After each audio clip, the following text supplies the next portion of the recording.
Assalamualaikum warahmatullahi wabarakatuh. Nama saya Andrian Syautomo dari kelas karyawan dengan NPM 1970064160222, Prodi Sistem Informasi dengan dosen pengampu Bapak Denny Hidayatullah MMSI. Saya di sini ingin menyampaikan video vlog ujian tengah semester dari mata kuliah Testing and Implementation of System, kelas K01. Langsung saja. Nomor 1. Apa yang Anda ketahui tentang 4 proses siklus pengembangan perangkat lunak? Jelaskan.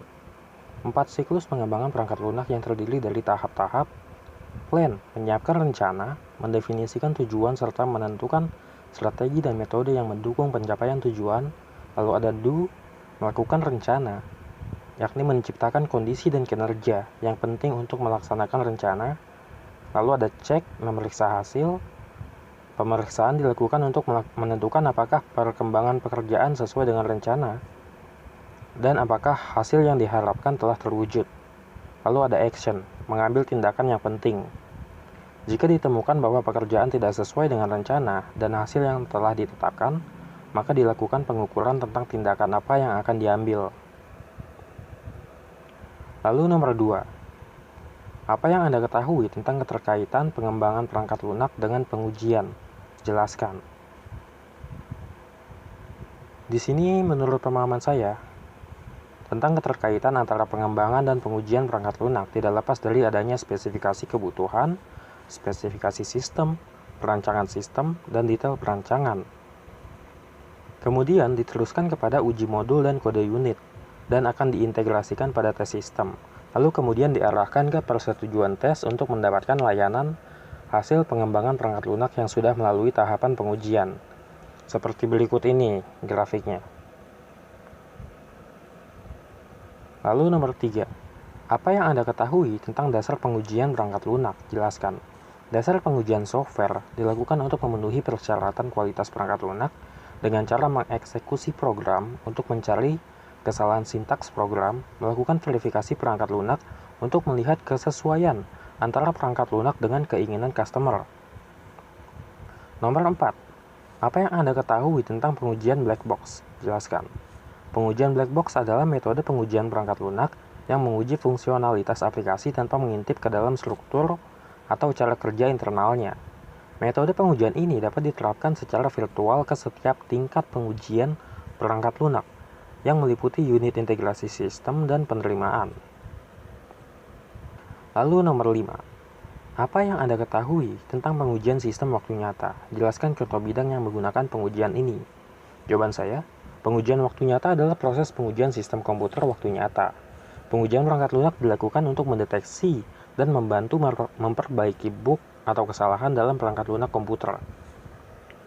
Contohnya itu teknologi robotika digunakan untuk berbagai aplikasi kompleks. Banyak diantaranya memerlukan batasan waktu yang tepat untuk memastikan eksekusi dari beban kerja yang aman, serta kemampuan untuk terus berfungsi. Sistem waktu nyata adalah bagian berharga dari sistem operasi robot, dikarenakan kebutuhan akan komputasi dan pemrosesan waktu yang nyata. Nomor 6. Apa yang Anda ketahui tentang pengujian peralatan uji otomatis? Berikan contohnya. Pengujian peralatan uji otomatis adalah peralatan yang dikendalikan komputer yang menguji perangkat elektronik untuk fungsionalitas dan kinerja, juga melakukan stress testing dengan interaksi manusia yang minimal, mencakup perangkat keras kontrol, sensor, dan perangkat lunak yang mengumpulkan dan menganalisis hasil dari pengujian. Contohnya itu adalah perangkat yang diuji termasuk sirkuit terpadu IC, papan sirkuit tercetak PCB, hard disk drive, HDD, sistem dan modul di mobil, dan berbagai sistem elektronik lainnya. Nomor 7. Apa yang Anda ketahui tentang faktor pengujian? Sebutkan 3 dari 15 faktor pengujian yang sering dilakukan pada pengujian sistem. Mengapa dan beri alasannya. Oke. 3 faktor yang saya pilih di sini adalah reliability, authorization, dan file integrity. Reliability menekankan bahwa aplikasi akan dilaksanakan dalam fungsi sesuai yang diminta dalam periode waktu tertentu. Pembetulan proses tersangkut kemampuan sistem untuk memvalidasi proses secara benar. Lalu yang kedua ada authorization. menjamin data diproses sesuai dengan ketentuan manajemen. Otorisasi menyangkut proses transaksi secara umum dan khusus.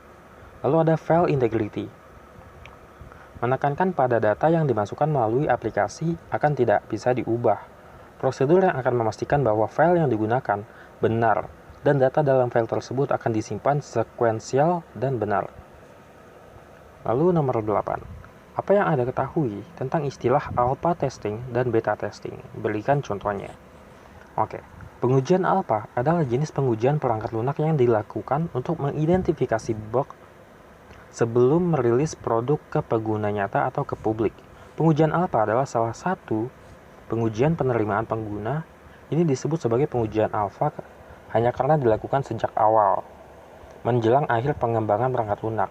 Contohnya adalah pengujian alpha berlangsung di lingkungan lab pengujian data pada sistem yang terpisah. Dalam teknik ini, manajer proyek bekerja sama dengan pengembang untuk menentukan tujuan spesifik untuk pengujian alpha dan untuk mengintegrasikan hasilnya ke dalam rencana proyek yang berkembang. Pengujian beta adalah kesempatan bagi pengguna nyata untuk menggunakan produk dalam lingkungan produksi untuk mengungkap bug atau masalah apapun sebelum rilis umum. Pengujian beta adalah putaran terakhir pengujian sebelum merilis produk ke khalayak luas. Salah satu contohnya adalah Apple yang memperhatinjau fitur iOS baru dalam program beta mereka. Atau lebih tepatnya kalau saya lebih sering main itu main game. Game yang belum dirilis ke khalayak umum atau belum diupdate ke Play Store itu akan diuji beta dulu oleh seorang beta tester yang dibayar oleh programmer dan developernya. Nomor 9. Apa perbedaan pengujian white box dan black box? Jelaskan. Pengujian black box adalah tes yang hanya mempertimbangkan perilaku eksternal sistem yang memiliki cara kerja internal perangkat lunak tidak diperhitungkan. Sedangkan pengujian white box adalah metode yang digunakan untuk menguji perangkat lunak dengan mempertimbangkan fungsi internalnya. Lalu nomor 10.